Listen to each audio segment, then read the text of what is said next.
Hi guys! Welcome back to my vlog. For today's video, papakita ko sa inyo ang update ng aking pinapagawa.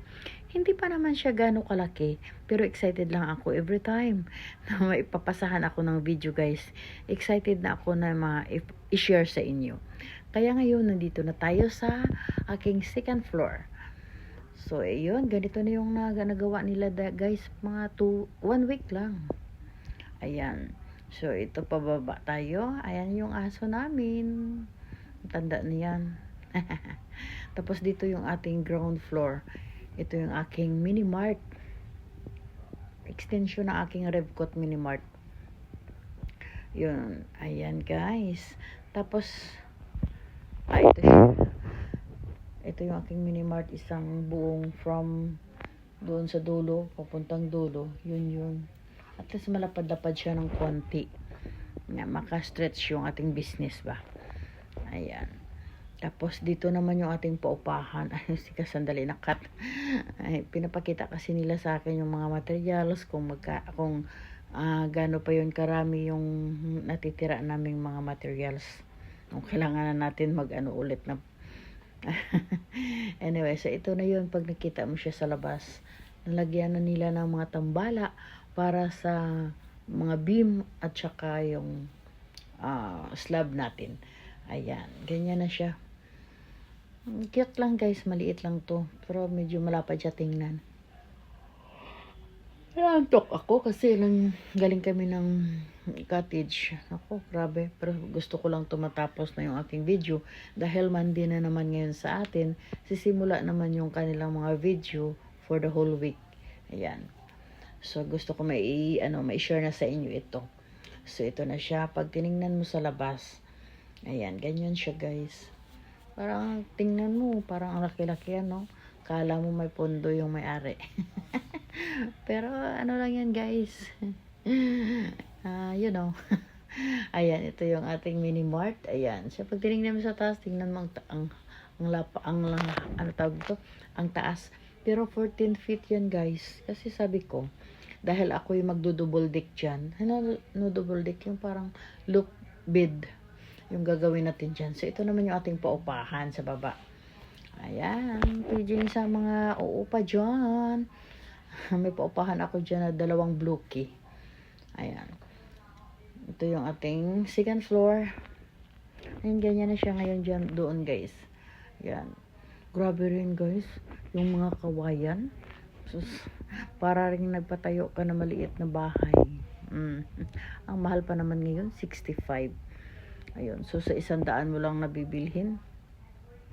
6,000 na. So, ito siguro mga nasa 400 naman to. 400 na piraso. Pero, ganun talaga eh. Siyempre, pang ano yan eh. Pang support doon sa ating slab. At saka sa ating beam. So, kailangan talaga. Hindi naman pwede na tubo tayo dahil mas mahal ang tubo guys. Ito, yung kawayan, kung tutuusin, hindi mo na ito magamit after eh. Kaso lang, siyempre ang mahal naman ang tubo guys. Kaya sabi ko, kawayan na lang. Ayan. Alam nyo, 4 lang yan sila dito na gumagawa. 4 ba? 5 na pala siya ngayon. Ano rin, masipag din ng mga bata ang gumagawa. Ito ako, grabe. Ayan. Ayan, tingnan nyo guys. Ito yung aking mini mart. Ayan. An extension ng aking Revcot doon sa kabila. Ayan, di ba? Tapos, yung sa right side, 2 blue key yan dyan. Paupahan ko yan. Baka sino yung gustong mag-upa dyan, ha? Ayan. 2 blue key yan. Bali, 14 by 14 yata ang lapad niyan. Ayan. So, lagyan pa natin yan ng roll up. Dami pa to. Pero sige lang. Konti lang. Matatapos din natin to. God's will. Tapos ito naman yung ating daanan papuntang taas. Medyo malalim pa siya ngayon guys. Kasi ano pa yan eh. Tambakan pa yan. Magpiling pa tayo dyan ng mga yung mga graba ba para tumaas siya. Gusto ko kasi elevated siya sa ano tawag nito, sa may daan. Para at least naka-elevate ka, mas maganda. Ayan. So ito yung punta sa second floor. Ayan, ito naman yung isang side. Ay, hindi pa sila, yan, ito yata next week yung gagawin nila eh. Lagyan nila ng mga tambala ng nakawayan. Para paglagay nila ng beam, tuloy-tuloy ba. Alam niyo ba guys na minsan dumadating sa punto na parang medyo pagod ka na. Siyempre may edad na rin tayo, hindi na natin yan maitago. Kaya pero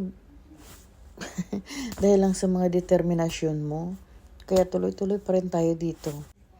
At isa lang yung ating pinanghahawakan na hindi naman ito mangyari kung hindi talaga ipagkaloob sa iyo ni Lord. Kaya pinapaubaya ko lang to sa kanya lahat. Siya na ang bahala nito guys. Basta ako, hanap na lang ako ng paraan paano ko ito mapatapos. At sa mga kaibigan natin dito sa Facebook, maraming salamat sa inyong mga suporta. Dahil sa inyo na-encourage ako na gumawa ng mga video at ma-share sa inyo ang update ng aking mga pinapagawa. Maraming salamat. And thank you for watching. See you in my next video. Bye for now.